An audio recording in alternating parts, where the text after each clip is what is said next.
পৃথিবীর কোথাও জায়গা হচ্ছে না সাবেক প্রধানমন্ত্রী নিকৃষ্টতম বর্বর স্বৈরাচার শাসক শেখ হাসিনা। এমনকি তার অতি আপন বন্ধুরাষ্ট্র ভারতও তাকে রাজনৈতিক আশ্রয় দিতে অস্বীকৃতি জানিয়েছে। শেখ হাসিনাকে পরিষ্কার জানিয়ে দেওয়া হয়েছে, আপনি পৃথিবীর যে কোনো জায়গায় যেতে পারেন, তার ব্যবস্থা ভারত করবে, কিন্তু ভারতে রাজনৈতিক আশ্রয় দেওয়া হবে না। সম্ভবত শেখ হাসিনাকে একটা নির্দিষ্ট সময় বেঁধে দেওয়া হয়েছে ভারতের পক্ষ থেকে, এবং এই সময়ের মধ্যে পৃথিবীর যে কোনো দেশে রাজনৈতিক আশ্রয়ের ব্যবস্থা করে তাকে ভারত ছাড়তে হবে। ইতিমধ্যে শেখ হাসিনার মার্কিন যুক্তরাষ্ট্রের ভিসা বাতিল করা হয়েছে, সুতরাং তিনি মার্কিন যুক্তরাষ্ট্রে যেতে পারছেন না। শেখ হাসিনা যুক্তরাজ্যে রাজনৈতিক আশ্রয় প্রার্থনা করেছিলেন, কিন্তু সেটাও প্রত্যাখ্যান করা হয়েছে।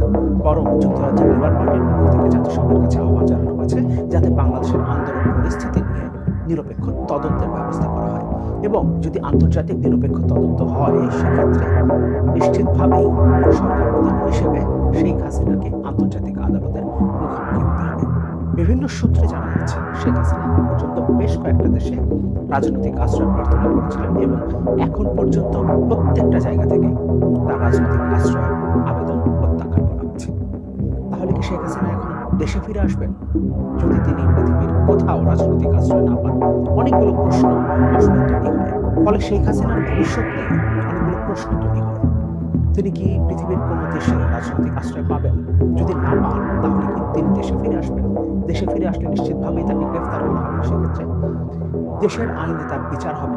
আবার যদি জাতিসংঘের তত্ত্বাবধানে একটা নিরপেক্ষ তদন্ত হয় সেক্ষেত্রে তিনি আন্তর্জাতিক আদালতের মুখোমুখি হবেন।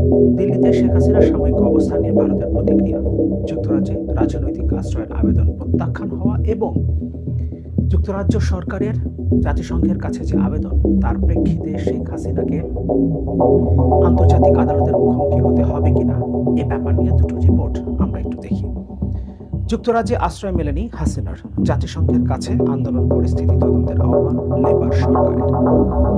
বাংলাদেশ থেকে পদত্যাগ করে ভারতে পালিয়ে যাওয়ার পর শেখ হাসিনার জন্য কঠিন দিন শুরু হয়েছে। ইতিমধ্যেই তার রাজনৈতিক আশ্রয়ের আবেদন প্রত্যাখ্যান করেছে যুক্তরাজ্য। অন্যদিকে দেশটির সরকার জাতিসংঘের কাছে বাংলাদেশের সাম্প্রতিক পরিস্থিতি তদন্তের দাবি জানিয়েছে। দিল্লিতে পৌঁছানোর পর ইউরোপ বা উপসাগরীয় অঞ্চলগুলোতে হাসিনার জন্য বিকল্প রাজনৈতিক আশ্রয়ের চেষ্টা চলছে। ঢাকায় নতুন শাসনের উত্থানের মধ্যে হাসিনাকে সাময়িক আশ্রয় দেওয়ার এক ধরনের অস্বস্তিতে পড়েছে ভারত। এ খবর দিয়েছে দ্য টেলিগ্রাফ অনলাইন। এতে বলা হয়, গত সোমবার পদত্যাগ করে বাংলাদেশ থেকে পালিয়ে ভারতের দিল্লিতে পৌঁছান শেখ হাসিনা। তার সঙ্গে তার ছোট বোন রেহানাও ছিলেন। তবে হাসিনা ভারতের কোথায় অবস্থান করছেন সে বিষয়টি এখনো নিশ্চিত করে জানা যায়নি। ভারতের পররাষ্ট্রমন্ত্রী এস জয়শঙ্কর হাসিনা কোথায় আছেন বা তার পরবর্তী পদক্ষেপ কি সে বিষয়ে কোনো ইঙ্গিত দেননি। জয়শঙ্কর মঙ্গলবার ভারতের সংসদ বা সর্বদলীয় বৈঠকের কোথাও হাসিনার অবস্থানের বিষয়ে স্পষ্ট কিছু বলেননি।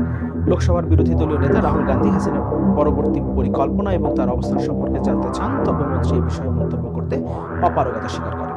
দ্য টেলিগ্রাফ অনলাইন বলছে, ভারতে গান্ধী পরিবারের সাথে হাসিনার সখ্যতা রয়েছে। 1975 সালে আগস্টে হাসিনার পিতা শেখ মুজিবুর রহমানকে হত্যার পর তিনি ভারতে আশ্রয় নিয়েছিলেন। তিনি ভারত সফরকালে সবসময় গান্ধী পরিবারের সাথে সাক্ষাৎ করেন। 5ই আগস্ট কারফিউ ভেঙে ঢাকায় লাখ লাখ বিক্ষোভকারী জড়ো হতে থাকে। জয়শঙ্কর বলেছেন, আমাদের ধারণা নিরাপত্তা বাহিনীর কর্মকর্তাদের সাথে বৈঠকের পর পদত্যাগের সিদ্ধান্ত নেয় হাসিনা।